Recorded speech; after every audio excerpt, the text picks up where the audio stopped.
올반에 처음 본 이 학생입니다. 행복한 안식입니다. 지금 이 시간에는 공부하는 그 서두를 인해서 이렇게 여러분에게 말씀드리는데요. 순서를 맡고 우리 밤이 모범인데 내가 어떻게 여기 나서서 그것을 전할 수 있을까 그런 생각도 했지만 저는 학생의 본분으로서 여러분들에게 말씀드리고자 합니다. 배우는 학생으로서 교사가 질문을 했을 때 공부를 잘 해오고 열심히 한 사람은 눈이 흥분해가지고 질문을 줄줄줄줄 답을 할 거예요. 그게 학생의 본분이죠. 그게 우리는 학생이다 하고 우리 저 자신도 그냥 안식학교 이렇게 했는데 학생이라고 생각하니까 젊어졌어요. 여러분들 그렇지 않아요?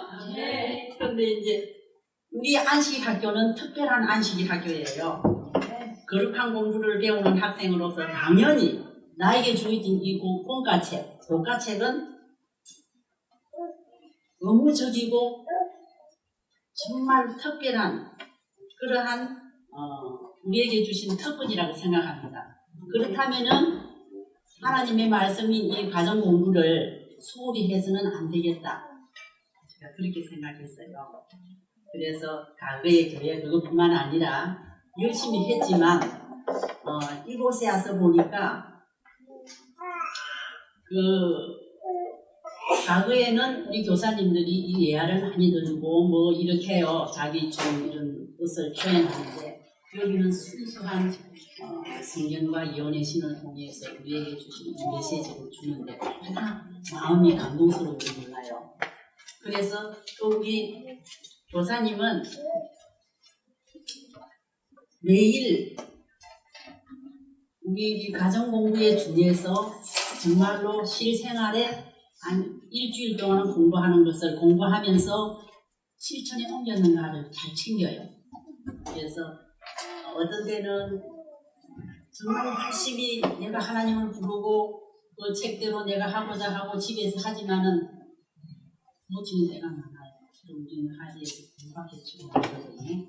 그럴 때는 이렇게 되구나 하고 또 이제 서희선 집사님 가끔 저희들이 생각하지 못한 것들을 준 것을 제가 기억하고 그래요. 그래서 하나님을 또 붙들게 되고 그러한 것을 정말 많이 여기서는 다른 것보다 배우게 됩니다.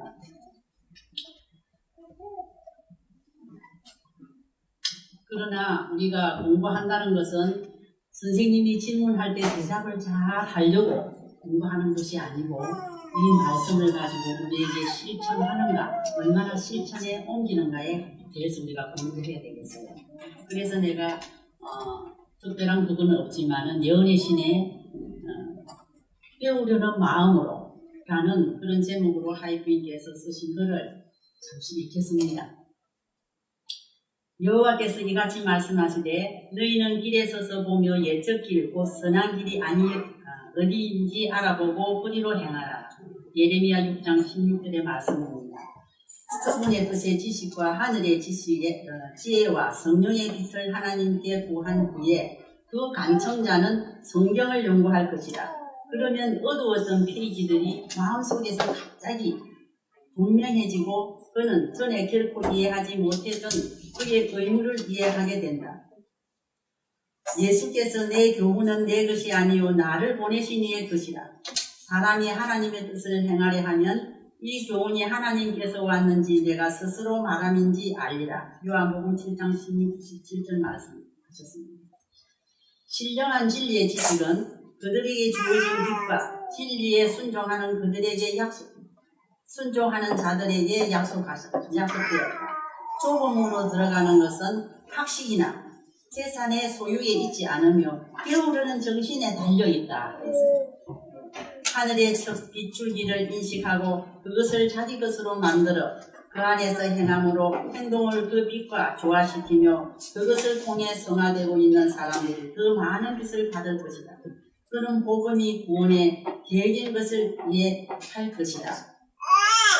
이러한 말씀을 저희 마음속에 계속 간직하면서 생활했을 때 정말 우리는 하나님을 놓치지 않을 것인데 우리가 잠시 잠깐 잊어버리면은 그냥 또 흐트러지고 맙니다.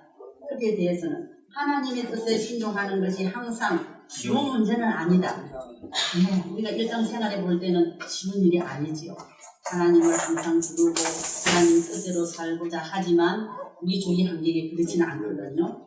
사방에 영혼으로 하여금 벗어나고 본질된 길로 가도록 깨이는 소리들이 있으므로 좁음으로 들어가며 영생으로 인도하는 좁은 길로 여행하기 위해서는 확고한 목적이 요구된다.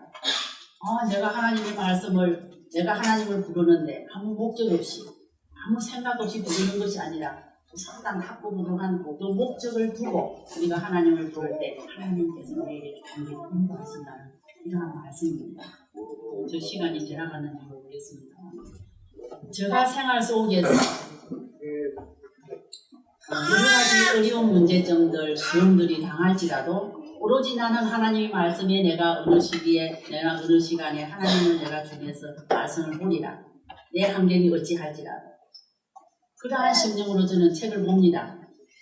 그런데 어떤 때는 책장에 책이 너무 많아요. 많은데 내가 이것을 보고 저것을 보고 시간이 나면 그러고 그전에는 그랬었어요. 그런데 이제 하나의 책을 꺼내놓고 이것을 또 보고 다시 또 보고 이제 그러는데 본다고 해서 그게 나에게 주는 진짜 그게 내 마음속에 깊이 들어서 상하가 될 수 있게까지는 깊은 노력이 참 필요하겠죠. 하나님께서 인도하시는 요즘 우리들이 조금 힘들어졌습니다. 그래서 내가 조금 걱정이 돼요. 우리 아들 하는 말, 작은 아들이 엄마 요즘 호세야 안 배웠어? 배우고 있어. 걱정하지 마. 호세아를 생각하면 우리 이거 문제는 아무것도 아니야. 야, 니 나보다 그래도 좋은 것 같아? 나는 항상 이거 어린 줄 알았는데 참 그런 생각을 했어요. 아무튼 우리가 요 서선지자를 배우면서 우리에게 주시는 이 메시지가 정말 나에게 적용되는 그런 메시지가 되어서 내가 생활에 활용할 수 있는 내가 그런 사람이 되어야지. 아무서도 보고 우리가 공부할 때 보면은 성경을 이거가 뭡니까? 다른 서적들도 봐갖고 야, 이 시대가 어떻더라, 그거 어떻더라. 정말로 그것을 깊이 연구하고 그렇게 되면은 우리의 삶 속에서 하나님이 함께 하시리라 믿습니다. 여러분들도 제가 목표한 여러 가지 일들이 있지만 여러분들도 가정 공부는 정말 이게 의무고 특권입니다. 그래서 꼭 하셔가지고 모돌띠를 하든 하루하루 하든 어찌하는 방법으로 꼭 이것은 하나님께 주신 나에게 숙제다. 우리가 학교에서 숙제를 내주면 안 할 수는 없잖아요. 선생님한테. 그와 같이 하나님이 주신 숙제구나 생각하면 아마 쉬울 거예요. 감사합니다. 네.